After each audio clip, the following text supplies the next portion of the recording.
welcome to the O-Scene. I'm Jacqueline Twegg. In Orange County, there's always something to do. Look to your own neighborhood or a surrounding city. Time to check out the people, places, and events taking place on the O-Scene. As spring is upon us, we'll take you to Westminster to show you what special celebrations are taking place. And how often do you get to put on your favorite superhero costume and run with your friends, all for a good cause? Sounds like fun. The full story is coming up. Stay tuned for other recent happenings in Fountain Valley, Huntington Beach, Stanton, and Westminster. As the days get longer and the sun shines brighter, it's time to get out and welcome this time of year. Check out the City of Westminster's Spring Festival.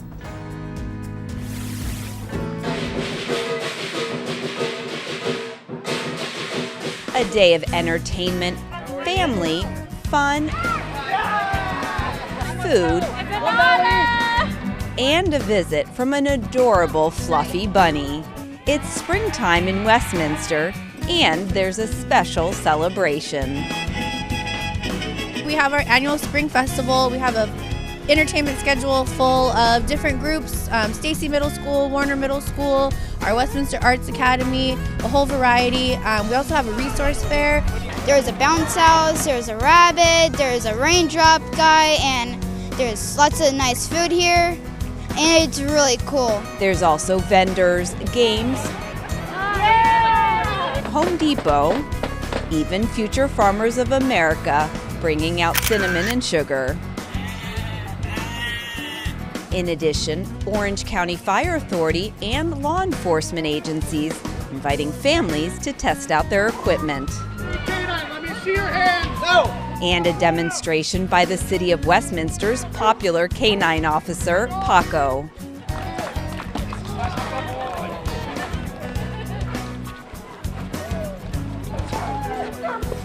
You can see their focus.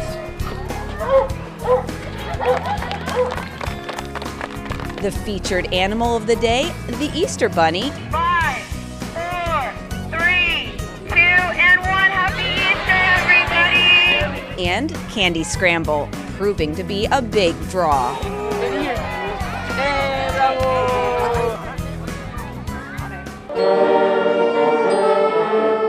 Now to the main stage for the big show, where students and local groups are showcasing their talent.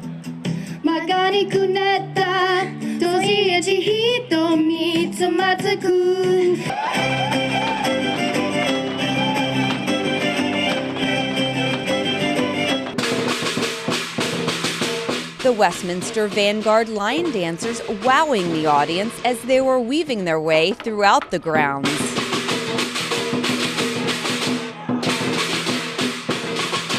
I truly believe that this event that is a rare opportunity that we could able to bring everyone together.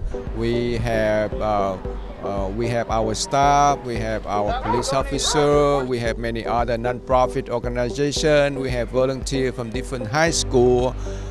We have members from the community. We come together and we celebrate spring together. Knowing that the Spring Festival is always happening at the beginning of the season, it's just really exciting, and I think every year you will expect to see something different, and that's the exciting thing about the Spring Festival. Happy day, spring! So, no, and it's great to walk around. People know who you are and they stop and chat, and I really enjoy the people. I love this city. Many others love the city and are having a great time spending the day with their family. Sandra Bustamante brings her daughter Zoe here and gives us their highlights. I like the vendors, I like the shows that they have, the law enforcement. She likes to see all the trucks, she likes to go into the SWAT truck, and we really like this Home Depot. We have a great time here, and the food is wonderful too. Amy Lamb also is enjoying the time she and her son Kenton are sharing. We are in Boy Scout, so we have a booth over there too. So we're doing fundraising for our camp. This is my first time doing fundraising out here, but I love it. It's fun. And especially it helps, our troop. I like it here because I get to do a lot of stuff.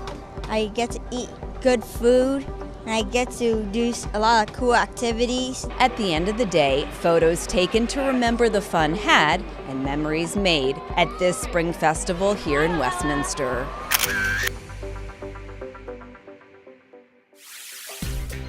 And when you think of spring, you think of flowers blooming, bees buzzing, and butterflies fluttering. Well, we have the butterflies. There's a day dedicated to butterflies, specifically California Western Monarch Butterflies. And there's a reason. It's for all the good they spread. In Fountain Valley's Miles Square Park, many turned out to learn more about these amazing insects.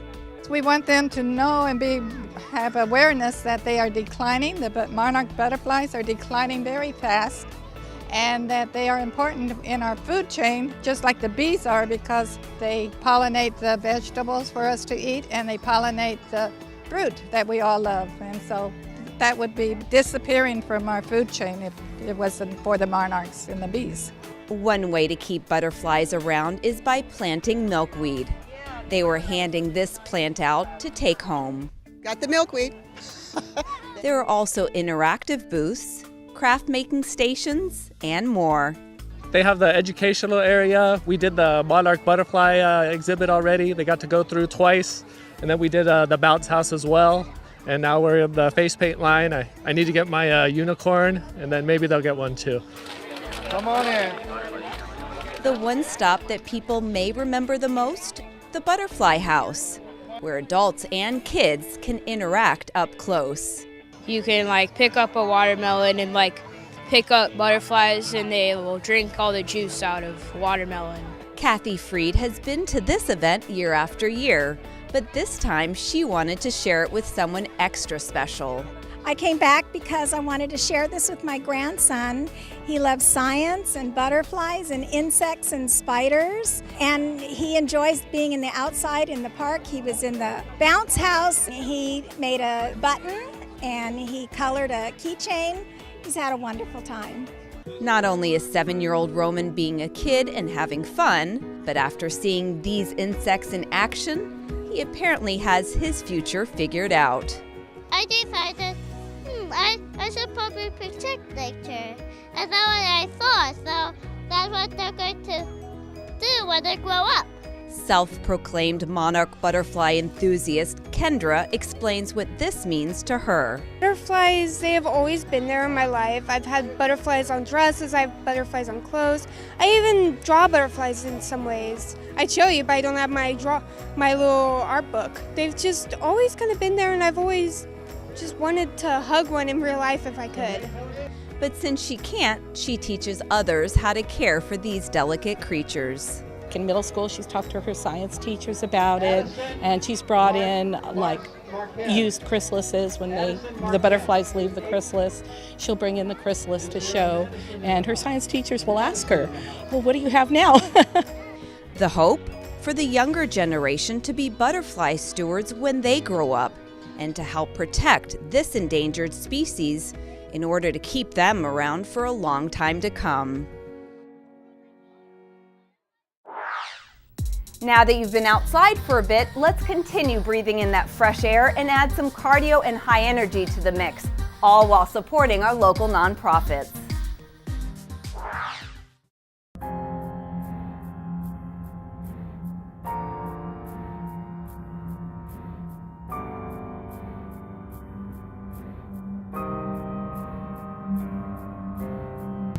It's all about fitness, fun, community, and, oh yeah,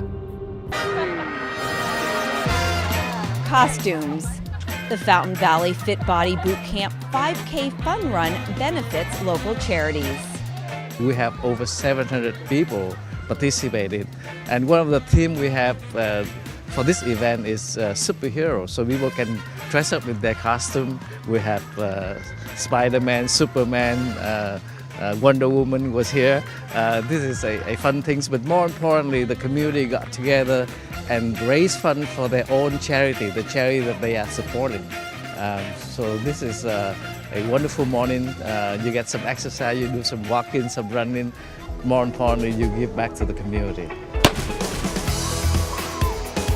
Giving back to the community is something the Fountain Valley Community Foundation members do at this event and others throughout the year. We are the fun. Besides the concerts in the park, the movies in the park, we put on Summerfest, we put on today's 5K event, which raises thousands of dollars for local schools and nonprofits, as well as other charities. We do the Easter egg hunt, just in a host of other really fun things, including the poker tournament, which gives back a lot as well. As far as today, fun is the name of the game, and it's in the title of the event.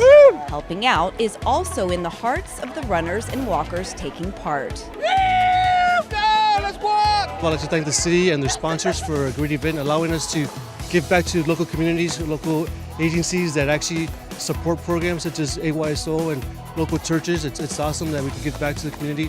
It's a great event to participate, come together as one, and have a lot of fun. Moses Castillo, a soccer coach and part of the Fountain Valley AYSO soccer program, brought his team, and they didn't disappoint. Diego Alonso was one of our players that participated in this event. He ran this in 21 minutes, and I'm not surprised because he's one of my top defenders. He doesn't let anybody score on him. He's so fast, so I'm really excited to him to come out here and be part of this event. It was basically like the longest 21 minutes of my life. I felt like really proud of myself and happy that I finally finished it, and that like there are some people from my school cheering me on. Job well done, Diego, and for the hundreds of others, including 8-year-old Jordan, who shares his technique. Tell me about your running strategy. What did you do to make it easier on you? Take bigger steps and pump my arms. Cool. What else did you do? I made sure I saved my energy. And I started walking when I needed to. Awesome, dude. Give me a high five. And when it comes to the final stretch, cheerleaders from Fulton Middle School are at the finish line. Let's go, runners! Let's go! I'm really proud of this team. They're here, they're encouraging others, and it makes me feel awesome that they're out here. Encouragement of others is also important. Track runner Michael understands this and does his best to support his teammates, rallying them on. Pretty much I wanted to do this because they're doing all these fundraisers and stuff, and I wanted to help out the community. I also wanted to do it with my friends and help them out also, and that's a big reason right there. It was great. When you just hear your friends cheering for you, you just feel so happy inside. That's how you know they're really good friends. Mario Navarro's daughters play volleyball, and he enjoys coming back year after year to reconnect. It's just a great community event. It's great to see friends that we all have other things in common throughout our lives, and then Fountain Valley brings us together, and we meet, have a good time, and try and stay in shape. Kathy Crabb also came with her daughter and her daughter's friends. They wanted to walk, and I like to exercise on the weekend, so I thought, well, if I'm going to drive you over here, I'm going to run. Also, all the money that we paid for all the tickets went to Talbot Middle School. After the finish line, booths providing information on services, local businesses, and even one looking for qualified individuals to join the force were on hand. We're looking to hire police officers and police dispatchers within our ranks, and it's a great opportunity for us to be out here to engage the public, to talk about issues in law enforcement that might concern them, and also to show them that we're here to support them as much as they are here to support us too as well. And with more than 700 participant entries and nearly 70 volunteers helping out, it takes dedicated individuals to put on this event year after year. When I talk about Fountain Valley Community Foundation, the word community is what really stands out to me. That's why I wanted to be a part of it. That's why I enjoy giving back. And it's something that I'm going to continue to do for years. It's just the people that make us a great organization. If you want to join the Fountain Valley Community Foundation or you'd like more information, you can visit their website. Well, you're probably ready for some coffee by now after logging in all those miles. In Huntington Beach, you can share a cup of coffee with the mayor to get informed on the latest happenings in the city. The first for Huntington Beach in an upcoming series of events. Enjoy a cup of coffee and conversation while discussing important community issues with the mayor. This is about community and really breaking down the barriers.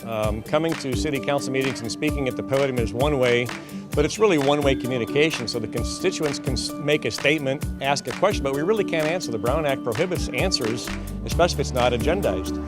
They can come here. There's not a quorum. We don't have 7 city councilors. We only really had 1, myself and another one, Mr. Patrick Brendan. So they were free to ask questions. I could answer them with no worry about any issues. So it's really a good way to get to know each other too. Carlia Oldfather was here hoping to get information to help her cause, homelessness among children in Orange County. Homelessness, as you know, it's growing in the city and Orange County. When I do my panel, it's on April 14th, so that's a good, what a great question, because my next town hall is April 14th. It's about crime. We're going to talk about homelessness, and Under Sheriff Don Barnes is already on the panel. And I have 2 more experts that I'm waiting to get confirmation from. So it'll be pretty content rich. I think it's a great idea to start off because it allows me to feel comfortable to talk to city officials. And the fact that he's doing it in such an informal setting, it makes all of us feel so comfortable to approach him and just ask questions. Steve Engel and his wife Sherry are part of Huntington Beach's Tree Society. While they're all about improving our parks, there are also other issues important to them as well. We know that it's not just the parks, it's talking about the unfunded liabilities, it's talking about the homeless situation. All those things are all intertwined as far as making Huntington Beach better. So we've made some inroads, but we got a long way to go, and it's good to see people are out asking questions and finding out what the latest is. Will we be able to have something passed so that Huntington Beach joins 30 other coastal towns in opposing offshore drilling?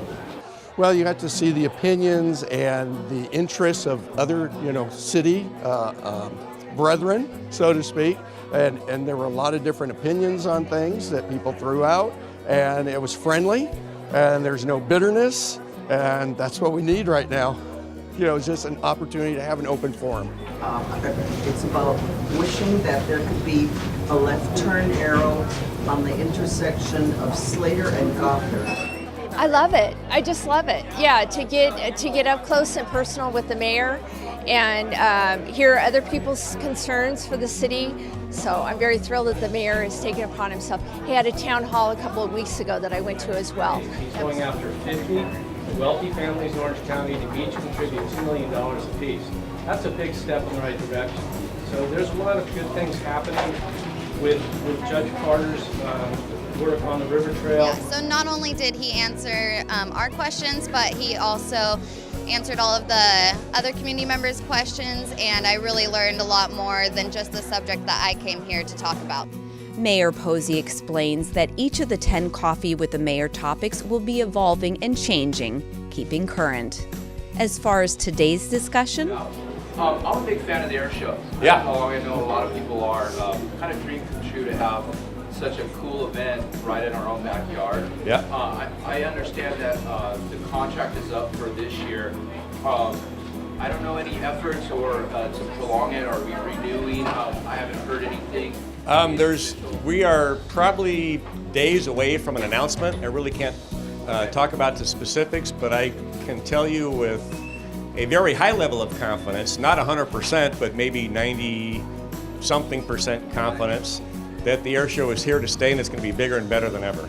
There's a panoply of topics today, and the first one and one of the most fun, of course, is Rocky McKinnon's initiative, which is Bold as Love, which is the outrigger canoe rides that he's doing for free, taking people out in the ocean, kind of relive the Waikiki experience here in Huntington Beach. We talked about the air show, some big plans coming for this year and really beyond. There's some sustainability initiatives coming that's going to make this bigger and better and bolder than ever. We talked about a little bit about affordable housing. We talked about homelessness. We talked about the jet noise. I'm working on with our congressman and my council colleague Eric Peterson on solving that issue, or at least hoping to come to some resolutions on that.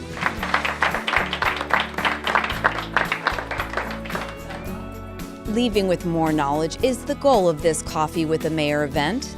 So is educating the community, answering questions that matter, and meeting new neighbors.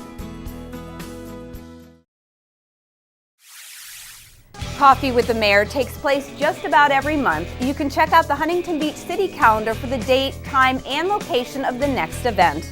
That's all for now, but we hope you'll be inspired to go out and explore all of the experiences awaiting you. Until next time, I'm Jacqueline Twegg for the O Scene.